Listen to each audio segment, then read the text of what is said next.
Hi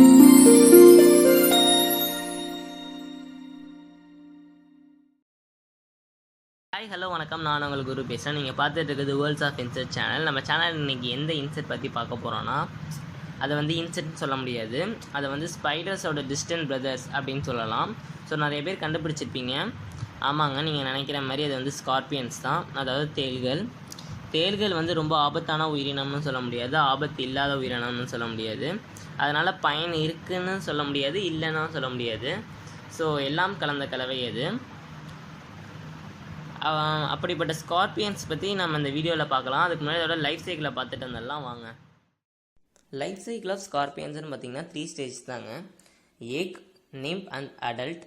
இந்த egg ஸ்டேஜில் பார்த்திங்கன்னா இந்த ஸ்கார்பியன்ஸ் வந்து மற்ற உயிரினங்கள் மாதிரி இல்லாமல், மற்ற உயிரினங்கள் மாதிரி எக்கை வந்து லே பண்ணிவிட்டு அதுக்கப்புறம் அதை அணக்காக்கிறது இல்லை. இது வந்து எக்கை வந்து தனக்குள்ளேயே வச்சுக்கிட்டு இந்த ஸ்கார்பியன்ஸ் பாதுகாக்குது அப்படின்னு சொல்லியிருக்காங்க. அதாவது அந்த எக்கு வந்து இந்த அம்மாக்குள்ளேயே இருக்கிறதுனால அதுக்கு வந்து அந்த தேவையான நியூட்ரிஷன்ஸ் அந்த எக்குக்கு கிடைக்கிது அப்படின்னு சொல்லியிருக்காங்க. அடுத்தது நம்ம நிம்ப் ஸ்டேஜுக்கு வருவோம். இந்த நிம்ப் ஸ்டேஜில் இந்த ஸ்கார்பியன்ஸ் இம்மெச்சூராக இருக்கும், அதாவது விவரம் புரியாமல் இருக்கும்னு சொல்லியிருக்காங்க. அதாவது எப்படின்னு பார்த்தீங்கன்னா, ஃபேமிலியை விட்டு தனியாக வெளில போகிறது, வழி மாறி போகிறது, இந்த மாதிரி வேலைகளை பண்ணும். அப்படி இது பண்ணுறதுனால பல உயிரினங்கள், அதாவது வேறு விஷம் கொண்ட உயிரினங்கள் வந்து இதை சாப்பிடுது அப்படின்னு சொல்லியிருக்காங்க. குறிப்பாக என்ன உயிரினம் சாப்பிடுன்னு பார்த்தீங்கன்னா, அசிஸ்டன் பேக் அப்படின்னு சொல்லப்படுற ஒரு உயிரினம் சாப்பிடுது அப்படின்னு சொல்லியிருக்காங்க. இந்த நிம் ஸ்டேஜ்லேருந்து அடல்ட் ஸ்டேஜுக்கு போகிறதுக்கு வந்து 1 இயர் மேக்ஸிமம் தேவைப்படும் அப்படின்னு சொல்லியிருக்காங்க. லைஃப் சைக்கிள் ஆஃப் ஸ்கார்பியன் பற்றி தெரிஞ்சிட்டிங்களா? வாங்க அதோட இன்ட்ரெஸ்டிங்கான ஃபேக்ட்ஸை பார்ப்போம். ஸ்கார்பியன்ஸ் அதாவது தேள்கள், இது வந்து பூச்சி இனம் கிடையாது அப்படின்னு நான் சொல்லியிருந்தேன். அப்புறம் அது என்ன இனம்னு கேட்குறீங்களா? அது வந்து ஆர்க்னிடா அப்படிங்கிற ஒரு இனத்தை சேர்ந்தது தான். இந்த வார்த்தையை எங்கேயோ கேள்விப்பட்ட மாதிரியே இருக்கேன்னு யோசிக்கிறீங்களா? ஆமாங்க, நம்ம சேனலில் ஏற்கனவே போட்ட ஸ்பைடர் பற்றி எக்ஸ்ப்ளனேஷனில் இந்த வார்த்தையை நான் யூஸ் பண்ணியிருப்பேன். ஏன்னா அதுவும் ஒரே இனத்தை சேர்ந்தது தான், அந்த இனத்தை சேர்ந்தது தான். ஸோ அதனால தான் நான் சொல்லியிருந்தேன் ஸ்பைடர் வந்து இதோட டிஸ்டன்ட் பிரதர் அப்படின்னு சொல்லியிருப்பேன். இந்த தேள் வந்து மறைவான இடத்துல தான் வாழுது அப்படின்னு சொல்லியிருக்காங்க. ஃபார் எக்ஸாம்பிள் காடுகள், புதர்கள் எக்ஸட்ரா அந்த மாதிரி மறைவான இடத்துல தான் அது வாழும் அப்படின்னு சொல்லியிருந்தாங்க. எல்லா தேளுமே விஷம் இருக்கும், எல்லா தேளுக்குமே. பட் மனுஷனை கொல்ற அளவுக்கு விஷம் இருக்க தேள்கள் வந்து சில தான் இருக்குது அப்படின்னு சொல்லியிருக்காங்க. அடல்ட் ஸ்டேஜை தாண்டின மனுஷங்களுக்கு வந்து இந்த தேள்கள் கடிச்சா அவ்வளோவா ஆபத்து இல்லை அப்படின்னு சொல்லியிருக்காங்க. இதுவே குழந்தைகளை கடிச்சா ஆபத்து அதிகமாக இருக்குது அப்படின்னு சொல்லியிருக்காங்க. இந்த தேள்களோட கொட்டுக்கு வந்து, அதாவது தேள் உங்களை கொட்டிடுச்சுன்னா அதுக்கு வந்து ட்ரீட்மெண்ட் மெடிசன்லாம் நிறையா இது கொண்டு வந்துட்டாங்க. பட் இன்னும் சில டெத்து வந்து இந்த தேள்கள்னால வந்துக்கிட்டு தான் இருக்குது. அதுவும் மேக்ஸிமம் எங்கன்னு பார்த்தீங்கன்னா கிராமத்து சைடில் தான். ஏன்னா அங்கே தான் அந்த மருத்துவ வசதி வந்து கம்மியாக இருக்கும். இயற்கை வந்து ஒரு சயின்டிஸ்ட்டுங்க. நான் அதை ஏன் சயின்டிஸ்ட் சொன்னேன்னா, ஒரு உயிருக்கு வந்து ஒரு பலத்தை கொடுத்துருக்கு, அதே அளவுக்கு ஒரு பலவீனத்தையும் கொடுக்கறதுனா அது இயற்கை மட்டும்தாங்க.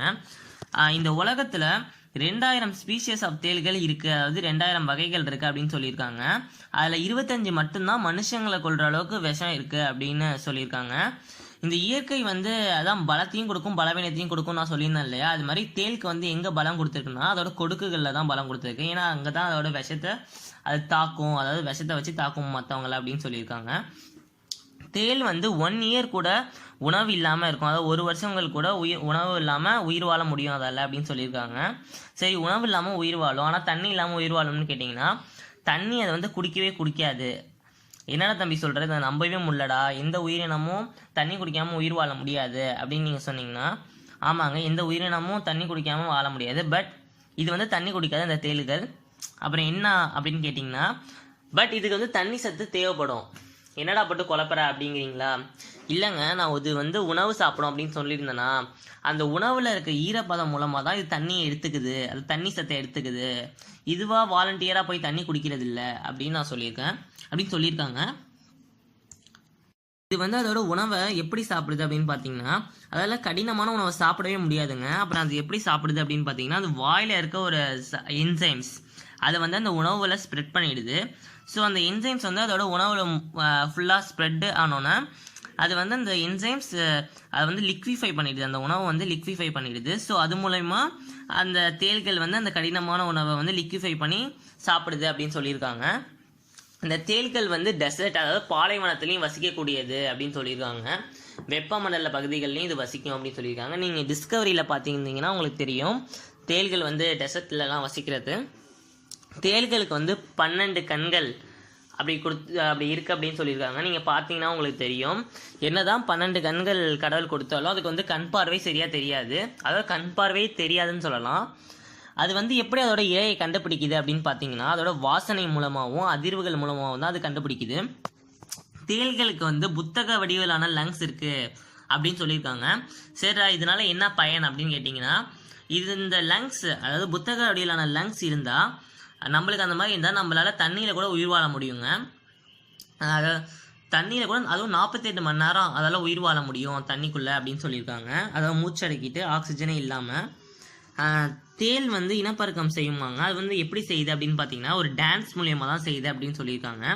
இது இனப்பெருக்கம் செஞ்சு முடித்தோன்னே இது ரெண்டும் பிரிஞ்சிரும், அதாவது ஆணும் பெண்ணும் பிரிஞ்சிரும் அப்படின்னு சொல்லியிருக்காங்க. ஏன்னா அதோட ஆண் வந்து அதோட டெரிட்டரியை பார்த்துட்டு போயிடுமா, பெண் வந்து அதோட குட்டிகளை பார்த்துக்க வேறு வழியே தேடி போயிடுமா, திசைகள் மாறிடும் அப்படின்னு சொல்லியிருக்காங்க. தேளோட உடம்புல வந்து அடி வயிற்றில் மேலே 5 பகுதிகள் வந்து நீட்டிக்கிட்டு இருக்கும், அதாவது வளைந்து நீட்டிக்கிட்டு இருக்கும் அப்படின்னு சொல்கிறாங்க. அதில் ஒன்று தான் டெல்சன் அப்படின்னு சொல்கிறாங்க. இந்த டெல்சன் என்னன்னு கேட்டிங்கன்னா, அது விஷம் உற்பத்தி பண்ணுற பகுதி அப்படின்னு சொல்கிறாங்க. இந்த டெல்சன் நுனியில் வந்து அக்யூலஸ் அப்படின்னு சொல்லப்படுற ஒரு ஊசி இருக்குமா, அதான் நம்மளை இன்ஜெக்ட் பண்ணுறது இல்லையா, அதுக்கு கொட்டும் போது நம்மளுக்கு இன்ஜெக்ட் பண்ணது இல்லையா, அதான் வந்து அக்யூலஸ் அப்படின்னு சொல்கிறாங்க. இது வந்து எப்போ கொடுக்க யூஸ் பண்ணுது அப்படின்னு பார்த்தீங்கன்னா, அதுக்கு ஆபத்து வரும்போது, அதாவது தற்காப்புக்காக அது யூஸ் பண்ணுது. மற்றபடி அது வந்து இரையை வேட்டையாட வந்து யூஸ் பண்ணுறது இல்லை அப்படின்னு சொல்கிறாங்க. என்னடா இப்படி சொல்கிற அப்படின்னு கேட்டிங்கன்னா, ஆமாங்க, ஒன்ஸ் அது வந்து அப்படி யூஸ் பண்ணுச்சுன்னா 1 வார காலம் ஆகுமா அந்த விஷம் வந்து அந்த இரை ஃபுல்லாக பரவுறதுக்கு. அதனால் வந்து கொடுக்க வந்து யூஸ் பண்ணுறது இல்லை அப்படின்னு சொல்லியிருக்காங்க. ஏன்னாங்க, தேள்களை பற்றி தெரிஞ்சுக்கிட்டிங்களா? ஆக மொத்தமாக இது மூலயமா நம்ம என்ன தெரிஞ்சுக்கிறோம் அப்படின்னு பார்த்தீங்கன்னா, வல்லவனுக்கு புல்லும் ஆயுதம். கடவுள் வந்து எல்லாருக்கும் ஒரு பலத்தை கொடுத்துருக்காங்க. ஸோ நம்ம அதை வந்து தெரிஞ்சுக்கிட்டு அதை தேவைப்படும் போது பயன்படுத்தி வாழ்க்கையில் முன்னேறணும் அப்படின்னு இது மூலயமா நம்ம தெரிஞ்சுக்கலாம். ஸோ நம்ம சேனலை சப்ஸ்கிரைப் பண்ணாதவங்க சப்ஸ்கிரைப் பண்ணிக்கோங்க. மறக்காமல் பெல் ஐக்கானை கிளிக் பண்ணிக்கோங்க. அப்போ தான் நான் போகிற ஒவ்வொரு வீடியோவும் உங்களுக்கு வந்து சேரும். ஸோ அடுத்த வீடியோவில் சந்திக்கலாம்.